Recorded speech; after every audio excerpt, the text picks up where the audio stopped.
Well, hi there guys, slightly unusual video today. It is the final Saturday in April and I am on my way to Denmark. Now, as of yesterday, Friday, my wife received an email from UK Visas and Immigration to say they had completed processing her application and the result was now on its way back to her. Now, of course, the email doesn't tell us whether it was a successful or a failed application, so we will only find out when the package arrives, but yes, that should be fairly soon now. So, depending on the outcome, I may be importing a wife with me back into Britain at the end of this trip to Denmark. Anyway guys, without further ado, I'd better head through security here at Terminal 5, where of course filming is not permitted. Made it through security okay, but then it's always easy when you have absolutely no hand luggage whatsoever with you. Though I must say, it is a Saturday, and the demographic of people here is a little bit less airport savvy than I'm used to. Perhaps usually more business travellers who travel frequently, and today, instead of that, families and people with so much hand luggage that I'm surprised they need any actual luggage, and other such folk. And yes, they're all quite annoying. What with National Express's coach schedule being somewhat incompatible with British Airways' flight schedule to Copenhagen, I had the choice of either arriving at the airport dangerously close to when my plane was due to depart.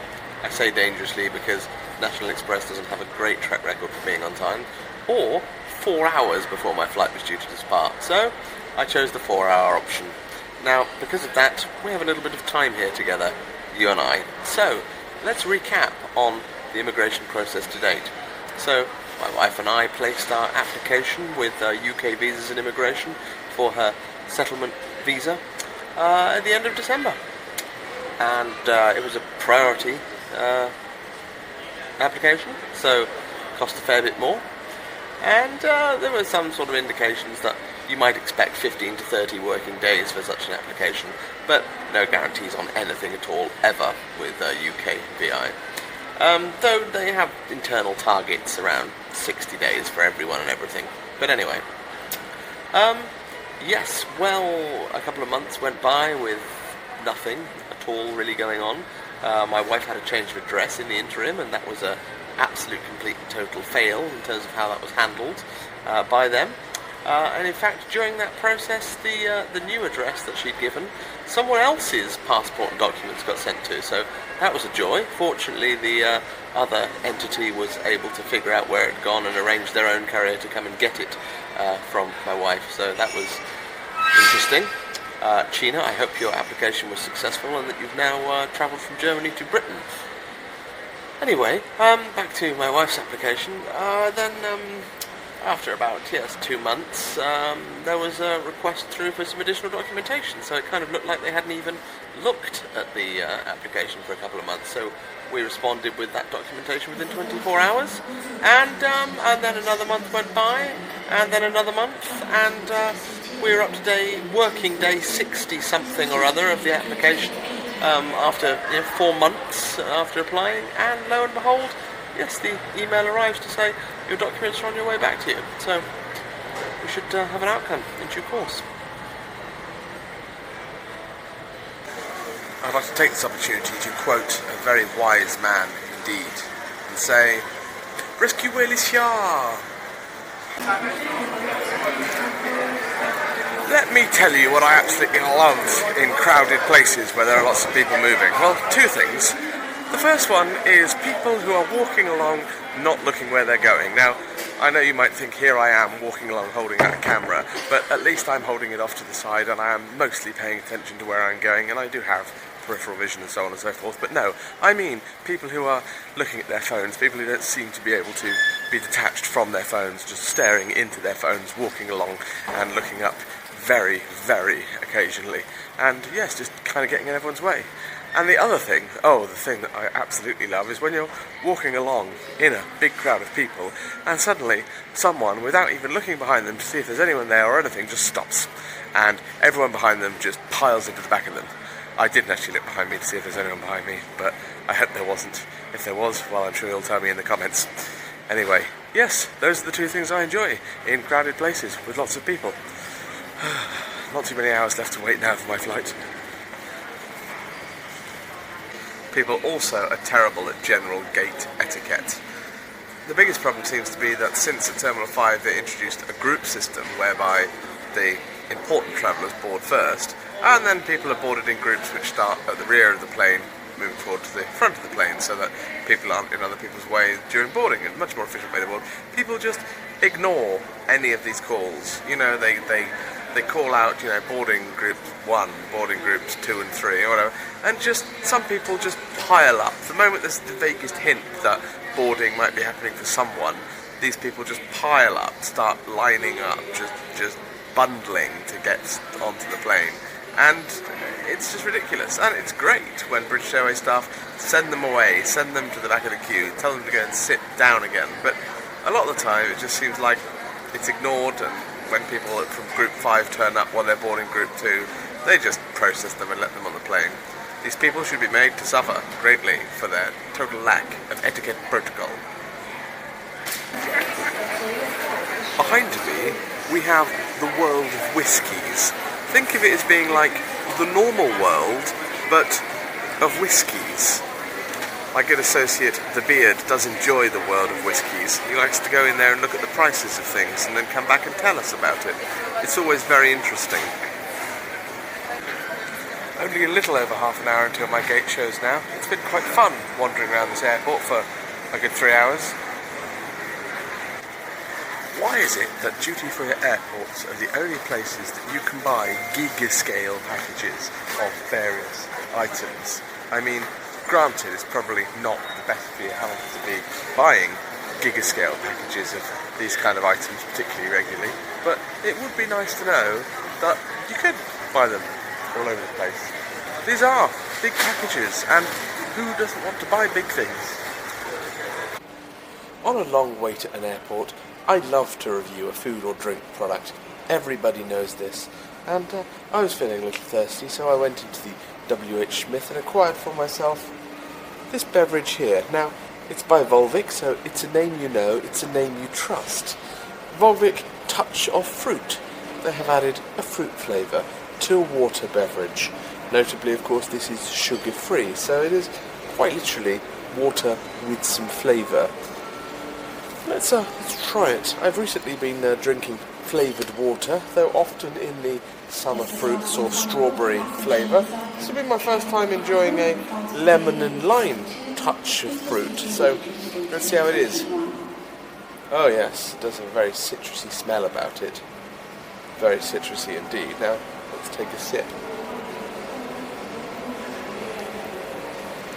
That's actually quite an enjoyable flavour.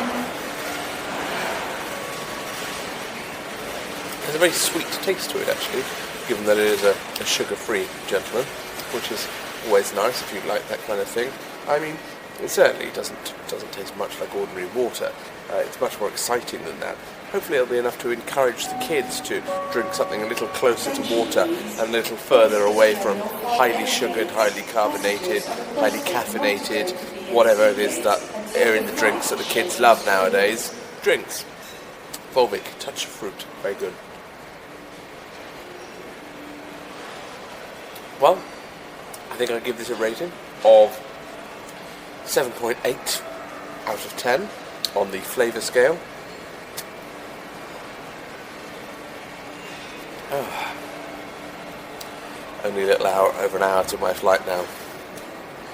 Almost time. Gate shows in about half an hour.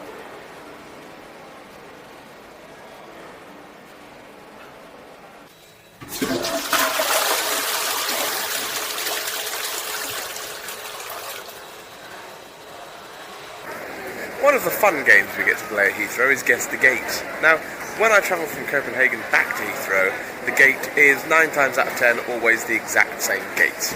But then, you know, British Airways don't exactly have the biggest presence at Copenhagen Airport.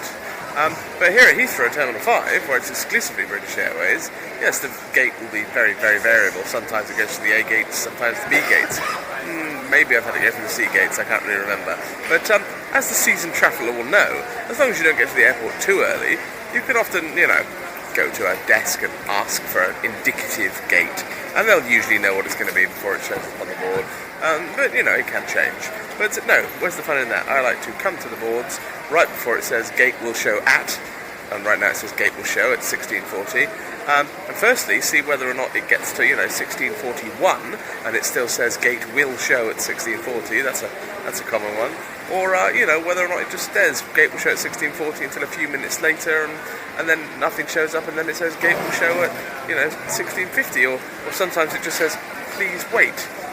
But anyway, eventually the gate will show, and we try to figure out were we right in guessing what it was. Now, obviously, even the A gates are quite a long walk end to end. So you've got the low numbered gates at one end, the high numbered gates at the other. If you predict it right, you can be near the right end and then get one of the good seats by the gates. Not that there's really much distinction in good and bad seats. I mean, it's just a waiting area. But guess wrong, and you'll be much further away, and all the good seats will be gone by the time you get there. These are not real problems. This is not a real game. But anyway, 1638, only 2 minutes. It was gate A15, a strong gate, a gate a gate for players. Well, next time you see me, it will be for Her Majesty's Government's great unveiling, so let's look forward to that. Well, here we are, the moment of reckoning. This is a package.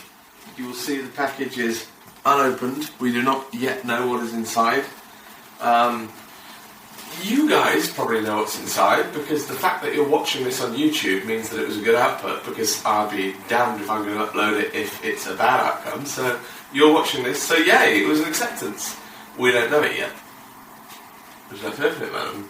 No. No, yeah, I know.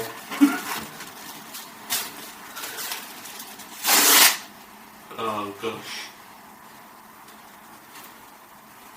What's inside? It's not a layer of excitement.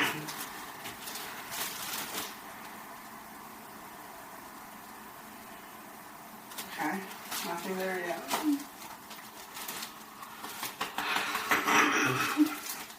We're about to find out. That's the way to open that.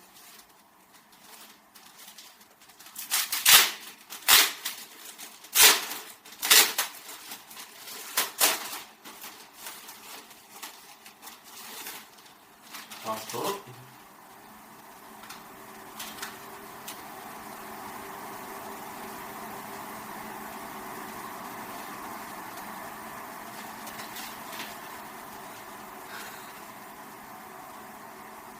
Very good.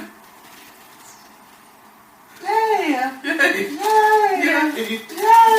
Yay! See, the people at home knew it was going to be a yes.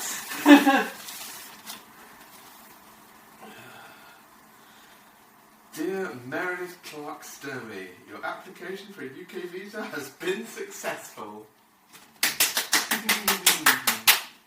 Yay! Yay! Yay! Yay! We're quite pleased about the outcome.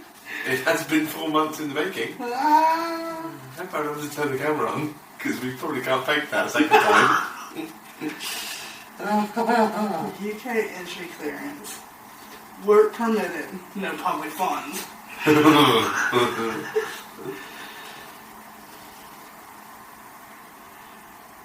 Clark Sturmey. Are you pleased? I'm so pleased. We should get on Slack and tell everyone. Yes. I guess I can do that. So you want to pause your camera? Oh yeah. I guess you're not really interested in seeing any more of this, so yeah, we have our outcome. Good result. Good result. Yay! Yay! Yay! Now, let's get down to something a little bit more interesting.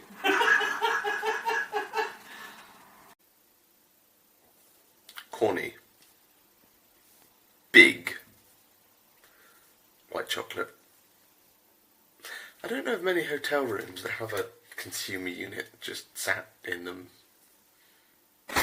As an extra little treat today, to keep the video interesting for my usual viewership, I'm going to take you on a quick tour of a Danish special strange biscuit laboratory, which is a very rare thing we get to enjoy when in Denmark. So, without further ado, let's cut over to some footage. What you see behind me are premium Danish fast biscuit reactors. These reactors take biscuits and turn them into energy. As you can see, there are 3 units behind me, each 1.5 gigawatt units. Very powerful, very high end, very dangerous in the wrong hands. But sometimes you do need to react biscuits, and you need to react them fast. We're here during a maintenance cycle for these fast biscuit reactors, so it's one of those rare opportunities we get to look inside the fast biscuit reactor. Let's take a quick look, shall we?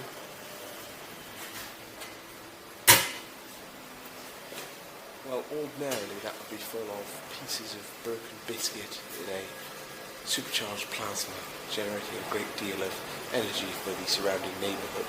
But right now they're inactive, and that makes them safe.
Industrial.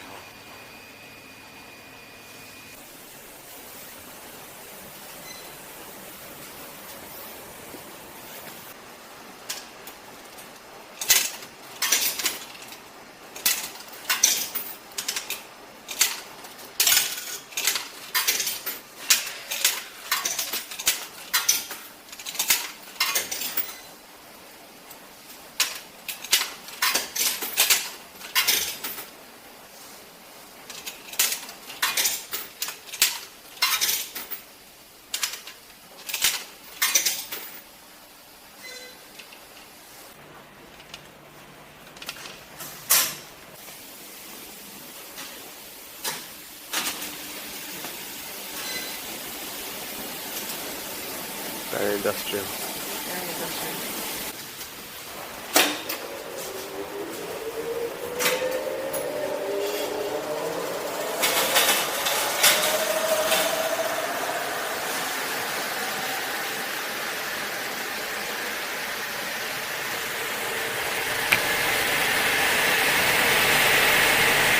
Oh, hi there, mate. Morning. You've done a wash. What are you doing now? A dry. Dry. Loot store! Free.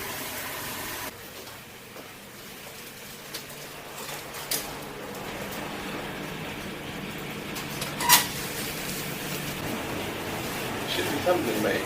Shit, tumbling. Wait. A little bit specialist, if you know what I mean. Well, guys, thank you very much for watching the video. I hope you found it interesting and informative. And guys, as always, please do feel free to leave a comment below. Well, that's it for this time, but I do look forward to seeing you in the next video. And until then, guys, goodbye. Hello, mate. Could you recommend a product that's good for getting out stains? Vanish. Oxy action. Vanish Oxy Action. And does it really work? It really works. It really works.